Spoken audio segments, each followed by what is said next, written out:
자유의지하는 것은 의지를 자기 스스로 마음대로 쓸 수 있는 거잖아요. 그럼 내가 죄를 지을지 안 지을지 내가 다 선택할 수 있어. 하나님 믿을지 안 믿을지 내가 자유롭게 선택할 수 있어. 그러면은 그 원래 하나님이 처음에 사람을 지었을 때 자유의지를 가진 존재로 지었다. 여기서 출발하면 그러면 선악과 따먹은 그 죄는 누가 책임을 져야 해요? 여기서 제가 사람이 책임져야 되잖아요. 자기가 선악과 따먹고 자기 자유의지를 선택했으니까 사람이 죄를 지었잖아요. 그러면 죄를 지으니까 어떻게 됐어요? 자유의지를 잃어버렸지. 자유의지를 잃어버리고 이제는 자유의지가 아니라 노예의지가 됐단 말이에요. 죄를 지을 의지밖에 없는 거라. 죄의 종로를 가는 의지밖에 없는 거라. 그런데 예수를 믿게 되면 인간이 새로운 피조물이 돼가지고 회복이 되잖아요. 회복이 되면 뭘 회복한다고 생각하냐면 자유의지를 회복한다고 생각합니다. 새로운 피조물은 다시 자유의지를 회복하게 된 거라.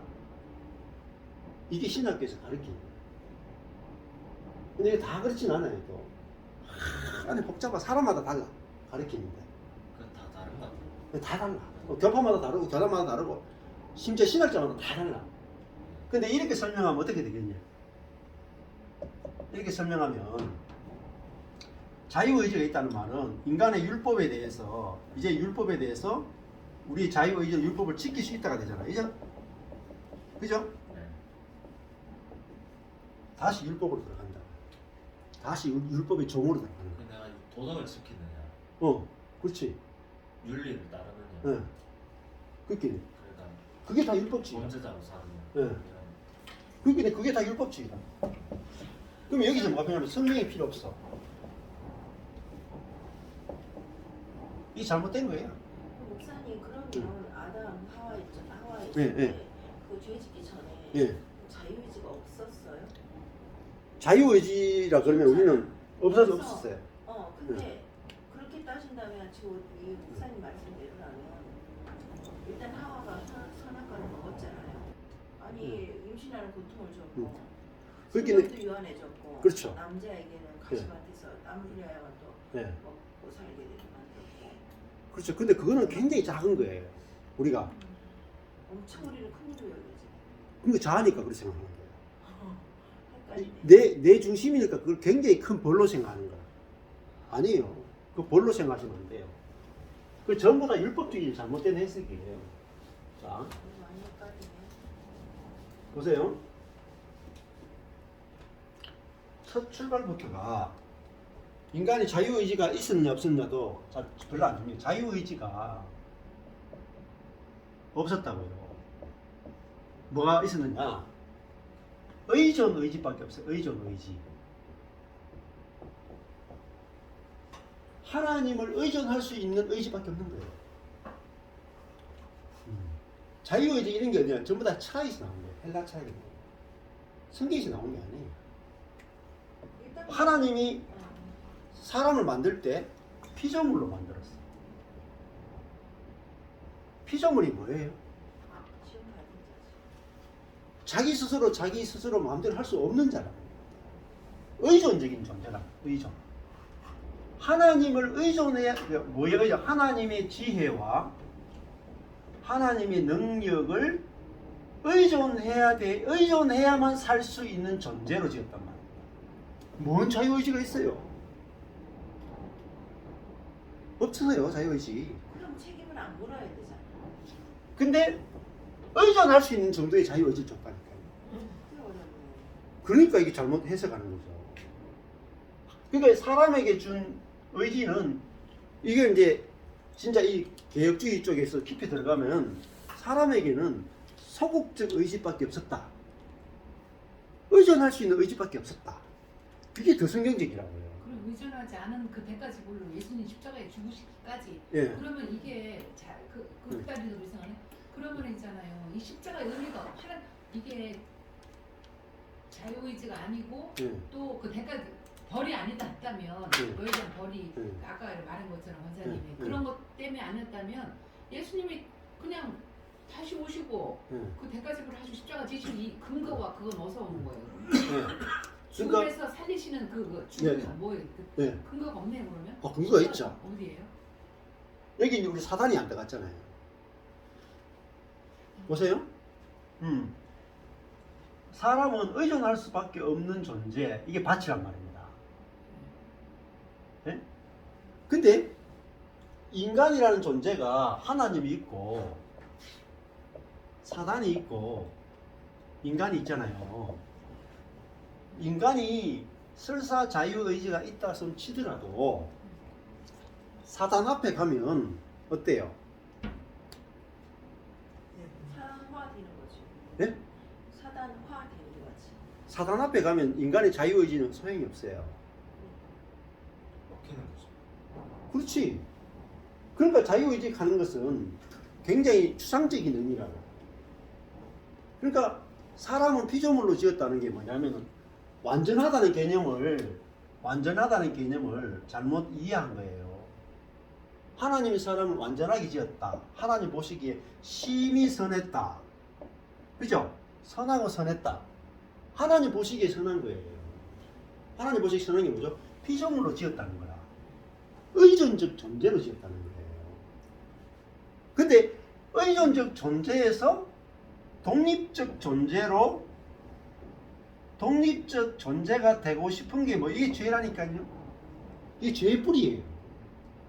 자유의지 죄의 뿌리예요. 어떻게 인간이 자유의지를 가질 수 있어요? 자유의지 못 가져요. 내가 뭐 하나님처럼 돼야지 자유의지가 있죠. 죄를 선택할지 의를 선택할지. 근데 하나님도 내보다 더 크신 분이고. 그러면 그 율법이 없는 거잖아요. 예? 그건 율법이 아예 없는 상황이잖아요. 예. 그 상황이 예. 그렇다면 예수님께서 율법을 깨뜨리시고 우리한테 자유와 해방을 줬다는 예. 그 근거가 하나도 없는 거잖아요. 그럼 예, 예. 왜 예수 그리스도 십자가를 말해서 예. 자유 율법이 깼다는 말이 왜 나오죠? 그럼 율법이라는 단어 자체가 안 예, 나오는 거 예. 아니에요? 그러니까 애초부터 없었으니까 예. 그것은. 처음부터 율법이 주어진 게 아니에요. 하나님이 사람에게 율법을 주신 게 아니라 하나님과 사람의 관계에서 하나님이 원했던 게 뭐냐면 딱 하나밖에 없다는 말이에요. 나는 하나님이고 너는 피조물이란 말이에요. 너는 나를 의존하고 살아야 된다. 이것밖에 없는 거예요.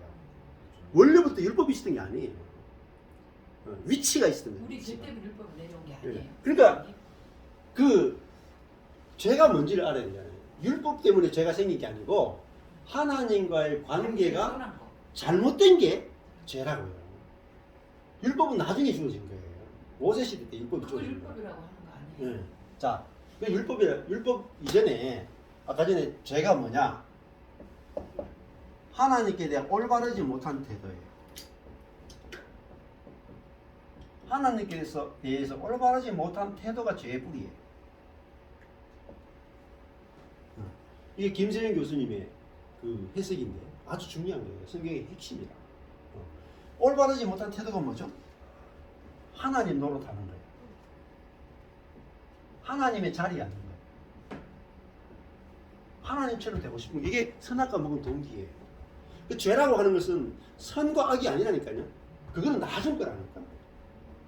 선과 악 이전에 네가 피조물이냐 하나님이냐 이게 선과 악을 갈라내는 거예요. 사실은 제일 뿌리라니까요. 거기에 걸려야 돼 지금. 우린 자꾸 자유의식하면은 이거 가지고 선악을 자꾸 생각한단 말입니다. 율법적으로 생각한다. 율법이 중요한 게 아니에요. 지금 하나님과의 관계에서 올바르지 못한 태도. 그러면 뭐죠? 이게 독립이란 말입니다. 이게 올바른 게 나의 지혜로 나의 능력으로 악을 이길 수 있다. 이길 수 있다. 나의 지혜와 나의 능력으로 고난을 해결할 수 있다. 이게 자유의지 아니에요? 그죠? 이게 죄라니까요. 이게 죄의 뿌리라니까. 이게 원죄예요. 하나님이 사람을 만들 때는 하나님께 절대적인 의존해가 하나님으로부터 자원을 공급받아가 사는 게 그게 의예요. 의. 보기에는 되게 선한 건데. 이게 악이라니까. 근데 사람이 이걸 추구하는 게 뭐냐? 이게 세상이고요. 이게 정욕이에요. 이게 마귀의 본성이야. 근데 이거는 죄로 안 보인다니까. 이게 너무나 좋아 보이잖아요.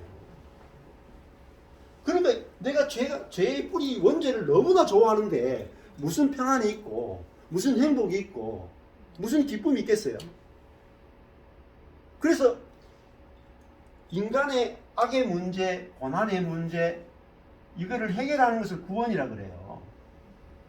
이 악과 고난은 뭐로 해결되냐면 하나님의 지혜, 하나님의 능력으로만 인간의 악과 고난의 문제는 해결될 수 있다.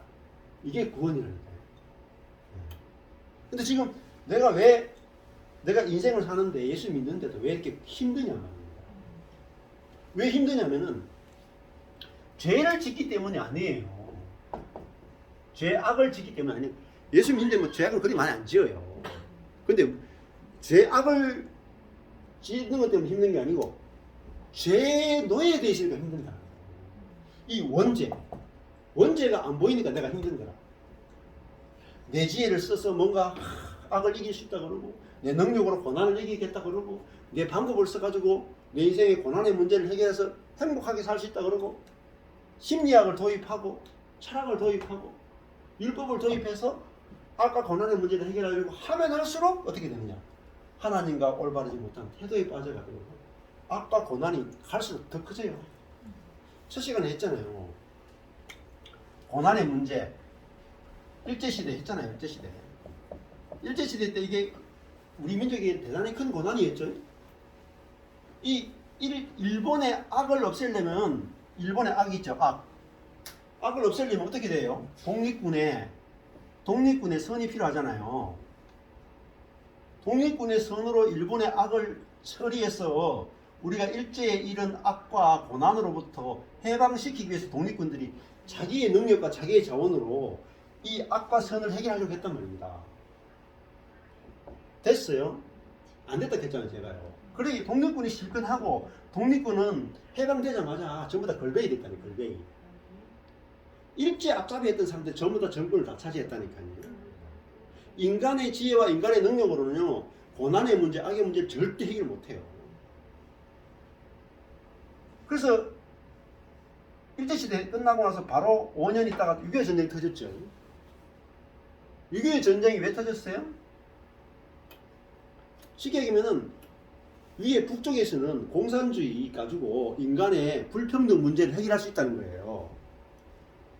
악한 게 아니었다니까요, 그게. 공산주의가 원래는 악한 게 아니에요. 공산주의만큼 좋은 게 없다니까. 허울 좋게 그렇게 한 거지 원래 목적은 그건 아니었지 않나? 그러니까 공산주의 목적은 불평등한 인간 세상을 그렇죠. 평등 세상으로 만들려고 인간의 지혜란 말입니다. 공산주의가 철학이잖아요. 마르크스 철학이잖아요. 서로 똑같이 나눈다는 뜻이지. 근데 이 인간의 지혜와 철학을 쓰면 어떻게 돼요? 고난이 더 커진다니까요. 내 인생의 고난이 왜 커지냐면 내가 자꾸 방법을 쓰거든. 내 지혜를 쓰거든. 내 지혜가 제한적이고 내 지혜가 사단적이고 자기 중심적이라는 걸 보기 전에는요, 내 지혜를 못 내려놔요. 내 지혜가 지금 내 고난을 계속 만들어낸다니까요. 악을 계속 만들어낸다니까요. 그래서 지금 이야기를 계속 하는 거예요. 그래서 여러분 신학을 하든지 하면은 여러분들이 뭐 이렇게 신학 책들을 읽고 뭐 신앙서적 몇 권 읽으면 출발이 틀려져 버려요. 출발. 자유의지 이야기거든요. 우리가 어떤 문제를 만날 때 우리가 삶에서 문제가 네. 여러 가지 많잖아요.